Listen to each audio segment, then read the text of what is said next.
अस्सलाम वालेकुम dear students. हम लोग आज आप लोगों ने मैट्रिक के पेपर दे दिए हैं, उसके बाद जो है वो हम लोग स्टार्ट करेंगे। अगर आपने प्री मेडिकल रखा है तो हम लोग स्टार्ट करेंगे बायो का फर्स्ट चैप्टर फर्स्ट ईयर का, which is introduction to biology. Students, इस चैप्टर के अंदर हम लोगों ने सारा बायो का इंट्रोडक्शन देख लेना है कि हम लोग बायो को किस तरह डिफ़ाइन करते हैं, उसकी ब्रांचेस कौन सी हैं, और उसके अलावा जो है वो स्मॉलर सारे उसके यूनिट्स वगैरह। और बायो का ख़ास तौर पर देखेंगे कि सर्विस ऑफ मैनकाइंड में क्या रोल है, कि इंसानियत के लिए बायो किस तरह मतलब ज़रूरी होती है। तो हम एक ओवरऑल इंट्रोडक्शन देख लेंगे। तो सबसे पहले हम लोग स्टार्ट करते हैं बायो की डेफिनेशन से, विच इज़ वर्ड बायोलॉजी। के हमने ये वर्ड जो है वो लिया कहाँ से। स्टूडेंट्स, आपने याद रखना है कि वर्ड बायोलॉजी जो है वो 2 ग्रीक लेटर्स से लिया गया है। बायोस, ये बात आपने 9th क्लास में भी पढ़ी थी, and logos. BIOS means, BIOS का मतलब क्या होता है, it means life, and logos means thought और रीजनिंग। थॉट और रीजनिंग का क्या मतलब है कि किसी चीज़ के बारे में सोचना या उस चीज़ के बारे में सवाल करना। तो अगर लाइफ के बारे में हम कभी भी कोई थॉट अपने रखते हैं या हम कोई सवाल पूछते हैं तो हम लोग वो किस में पढ़ेंगे, बायोलॉजी। स्टूडेंट्स, तो अगर हम लोग बायो की वैसे रेगुलर डेफिनेशन देखें तो बायो क्या है, bio is the scientific study of life. Life की एक साइंटिफिक स्टडी है, मींस कि हम लाइफ को देखते हैं साइंटिफिक पॉइंट ऑफ व्यू से, साइंस के हवाले से। हम बायो का जो है वो एक लाइफ का ओवरऑल जो है वो एस्पेक्ट्स देख लेते हैं हर लिहाज से। स्टूडेंट, बायो से भी पहले आप लोगों को पता होना चाहिए कि हमारे पास जो मेन है डिवीजन वो है साइंस। अब साइंस को आगे, साइंस क्या है, science is a systemised knowledge. ठीक है, एक सिस्टमाइज्ड नॉलेज होता है जिसमें हम लोग एक्सपेरिमेंट्स कंडक्ट करते हैं, ऑब्जर्वेशंस करते हैं और कंक्लूजन हमारे पास आ जाते हैं। अब स्टूडेंट्स, साइंस की आगे से काफ़ी ब्रांचेस होती हैं। फिज़िक्स होती है, बायो होती है, केमिस्ट्री होती है, आईटी होती है, कंप्यूटर साइंस जिसको कहते हैं, तो ये इकोनॉमिक्स है। तो ये सारी क्या है, साइंस के आगे से डिफरेंट डिविजन्स हैं। अब तो अगर हम कहें कि बायो, तो bio is the actually the branch of science. Bio क्या है, it is the branch of science.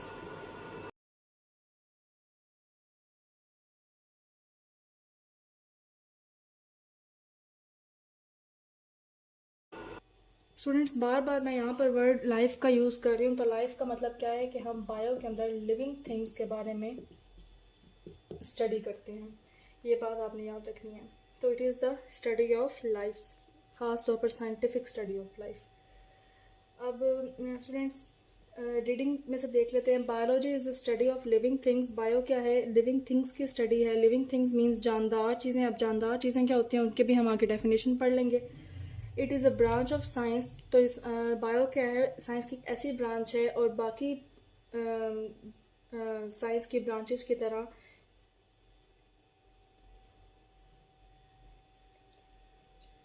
बाकी साइंस की ब्रांचेस की तरह ये एक ऐसा तरीका है जिसके ज़रिए हम नेचर को समझते हैं। ज़ाहिर है, लिविंग थिंग्स की नेचर को समझने के लिए हम लोग क्या पढ़ेंगे, बायोलॉजी। तो बायोलॉजिस्ट क्या करते हैं, जितनी भी हमारी नेचर है, मतलब कुदरत है, उसके लिविंग एस्पेक्ट्स को क्या करते हैं, स्टडी करते हैं। और नॉन लिविंग थिंग्स के बारे में भी स्टडी करते हैं, लेकिन इस तरह करते हैं कि नॉन लिविंग थिंग्स जो लिविंग थिंग्स पर असर डालती हूँ। किस तरह, जैसे फ़र्ज़ करो अगर मैं कहती हूँ कि सनलाइट का रोल होता है फोटोसिंथेसिस में, और फोटोसिंथेसिस कौन कंडक्ट कर रहे हैं, प्लांट्स। तो प्लांट्स लिविंग थिंग है and sunlight is a non living thing. तो नॉन लिविंग थिंग का लिविंग थिंग के ऊपर क्या असर है वो भी हम किस में देखते हैं, बायोलॉजी में। दे स्ट्राइव टू अंडरस्टैंड एक्सप्लेन। अब बायोलॉजिस्ट क्या करते हैं, कोशिश करते हैं। स्ट्राइव मीन्स कोशिश करते हैं कि वो समझ सकें और एक्सप्लेन कर सकें। इंटीग्रेट मीन्स कि कोई फैसला निकाल सकें और डिस्क्राइब कर सकें natural world of living things की पूरी दुनिया के बारे में। तो लिटरल मीनिंग बायोलॉजी का क्या है, बायोलॉजी का मतलब बायोलॉजी मीन्स की study of life. Bios means life and logy means study, thought, reasoning. तो बायोलॉजी का लिटरल मीनिंग, जिसको आप लघवी मैनी कहते हैं, कि जो हमें एक वर्ड से मिलता है, तो वो क्या है, study of life. It is very difficult to define life students. Life को डिफ़ाइन करना इतना आसान नहीं है कि हम कहें कि जो चीज़ ग्रो कर रही है वो ज़िंदा चीज़ है, नहीं। जो चीज़ रिप्रोड्यूस कर रही है वो सिर्फ ज़िंदा चीज़ है, नहीं। जो चीज़ मूव करती है वो ज़िंदा चीज़ है, नहीं। लाइफ को डिफ़ाइन करना इतना आसान नहीं है। It is very difficult to define life. There are certain aspects of life that lie beyond the scope of science of biology, like the answers to the questions. कुछ ऐसे क्वेश्चंस भी हैं जिनका हमें अभी तक कोई आंसर नहीं पता चल सकता, क्योंकि हमारे पास कोई एक उसको डिफाइन करने का तरीका नहीं है। जैसे कि क्वेश्चंस आपके बुक में है कि what is the meaning of life, कि ज़िंदगी का मतलब क्या है, why should there be life, ज़िंदगी है क्यों। These are the questions not usually taken up by the biologist. Biologist इनका आंसर नहीं देते हैं। बायोलॉजिस्ट ये बताते हैं कि अगर लाइफ है, ये लाइफ है, तो ये लाइफ जो है इसके एंसेस्टर क्या होंगे, इस लाइफ की ये ज़िंदा कैसे है, उसके बाद जो है वो इसकी फीडिंग क्या है, इसके नरिशमेंट वगैरह, इसकी रिप्रोडक्शन कैसी है, इसके सिस्टम अंदर से सारे ऑर्गन सिस्टम्स वगैरह कैसे हैं, तो बायोलॉजिस्ट वो बताएंगे। ये नहीं बताएंगे कि अगर ये ज़िंदा है तो ये ज़िंदा क्यों है, या अगर ये ना होता तो क्या होता, इस तरह से चीज़ें नहीं बताएंगे। तो लेकिन ये क्वेश्चन जो है बायोलॉजिस्ट इनको नहीं आंसर करते हैं। फिलोसफर्स एंड थियोलॉजियंस जो हैं वो इसको आंसर देते हैं, जो कि थ्योरीज वगैरह पेश करते हैं, ज़ाहिर है, जिनका थोड़ा फ़लसफ़े की तरफ निकल जाता है। बायोलॉजिस्ट का मेन मकसद क्या होता है कि ज़िंदगी कैसे चल रही है, वो कोई भी ऑर्गेनिज़म है तो वो कैसे काम कर रहा है। तो अगर हम लाइफ की डेफिनेशन देखें तो लाइफ की एक ब्रॉड डेफिनेशन और एक एग्जैक्ट ज़बरदस्त किस्म की डेफिनेशन आपकी बुक में लिखी हुई है। ओके स्टूडेंट्स, लाइफ हमारे पास जो है एक ऐसे सेट है कैरेक्टरिस्टिक्स का जो लिविंग ऑर्गेनिजम्स को नॉन लिविंग थिंग्स से क्या करती है, डिफरेंशिएट करती है। कि हम लोग कह सकते हैं कि ऐसे सेट हैं जिसकी मदद से हम बता सकते हैं कि अच्छा अगर इसमें ये कैरेक्टरिस्टिक्स होंगे तो it will B living organisms, और अगर ये कैरेक्टरिस्टिक्स इसमें से एक भी नहीं होगा तो it will B non living thing, या अगर मतलब वो सारे कैरेक्टरिस्टिक्स नहीं होंगे तो it will B non living thing.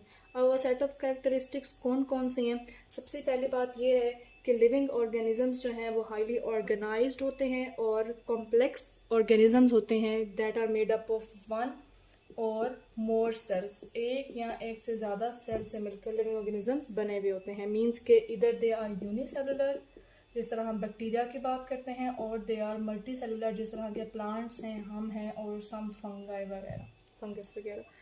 Okay, then second जो हमारे पास बात हो जाती है वो है कि they contain the DNA genetic program. They contain DNA, they contain RNA in their nucleus. इनके पास डीएनए भी होता है which is the genetic material जो पेरेंट्स से ऑफस्प्रिंग में आता है, और इनके पास आरएनए भी होता है जो कि प्रोटीन सिंथेसिस में क्या कर रहा होता है, हेल्प कर रहा होता है। उसके बाद जो है वो हमारे पास एक और कैरेक्टरिस्टिक है कि ये एनर्जी को हासिल भी करते हैं और एनर्जी को यूज़ भी करते हैं। इट मीन्स कि they can acquire energy and use energy. Energy को हासिल भी करते हैं और फिर उसको यूज़ भी करते हैं। ज़ाहिर है, जैसे हम हैं, हम खाना खाते हैं तो हम एनर्जी को हासिल कर रहे हैं, और फिर हम अपने काम करते हैं तो हम एनर्जी का इस्तेमाल कर रहे हैं। उसके बाद जो है वो हम अपने अंदर बहुत ज़्यादा बायोकेमिकल रिएक्शंस कर सकते हैं, capable of doing many biochemical reactions. ये भी हमारी एक लिविंग ऑर्गेनिज्म की कैरेक्टरिस्टिक है। उसके बाद एक और कैरेक्टरिस्टिक क्या है कि कैन ग्रो इन साइज़ में भी ग्रो करते हैं। जिस तरह आप इन ह्यूमन को देख लें, चले ह्यूमन तो है ही जो है वो लिविंग ऑर्गेनिज्म। आप बैक्टीरिया को देख लें कि बैक्टीरिया जब बाइनरी फिशन से बनता है तो वो छोटा होता है और फिर आहिस्ता आहिस्ता वो क्या हो जाता है, बड़ा हो जाता है। तो living organisms can grow in size.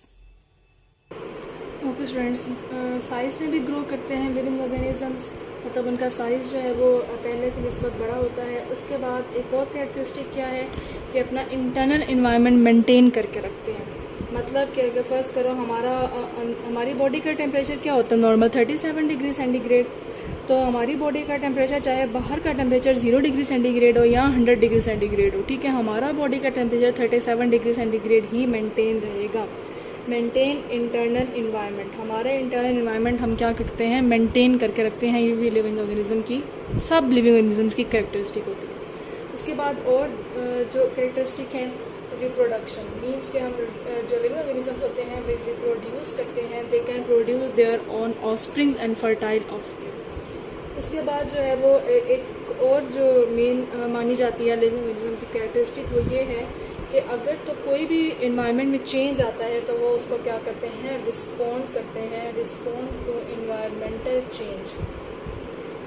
मतलब फ़र्ज़ करो कि अगर पानी की कमी हो गई है, ठीक है, तो हम उसको भी रिस्पॉन्ड करेंगे। अगर हमारी बॉडी में जो है वो हीट ज़्यादा हो गई है तो हम उसको भी रिस्पॉन्ड करेंगे। कैसे रिस्पॉन्ड करेंगे कि अगर पानी की कमी हो गई है तो हम पानी को ज़ाया होने से अपनी बॉडी में रोकेंगे। हम ऐसा यूरिन प्रोड्यूस करेंगे, आप लोगों ने 10th क्लास में पढ़ा होगा, ऐसा यूरिन प्रोड्यूस करेंगे विच विल बी हाइपरटोनिक, क्योंकि पानी की कमी है, ठीक है। In limited supply of water हम हाइपरटोनिक यूरिन प्रोड्यूस करते हैं जिसमें सॉल्ट ज़्यादा होते हैं और पानी कम होता है, क्योंकि पहले हमारी बॉडी में पानी क्या है, कम है। तो हम इन्वायरमेंटल चेंजेस को भी रिस्पॉन्ड करते हैं। बाहर बहुत ठंड है, अगर फ़र्ज़ करो इन्वायरमेंट में बहुत ठंड है तो हम अपने अंदर ऐसे जो है वो सेट कर लेंगे अपने टेम्परेचर के अंदर, हमारा बॉडी के टेम्परेचर 37 डिग्री सेंटीग्रेड ही मेंटेन रहे। तो ये लाइफ और लिविंग ऑर्गेनिज्म की कुछ कैरेक्टरिस्टिक हैं कि जिसके अंदर ये सब होंगे, it will be considered as living organism. अब देखिए, हमने यहाँ पर ये नहीं कहा कि इट कैन मूव, क्योंकि प्लांट्स मूव नहीं कर सकते हैं, ठीक है। एनिमल्स मूव कर सकते हैं,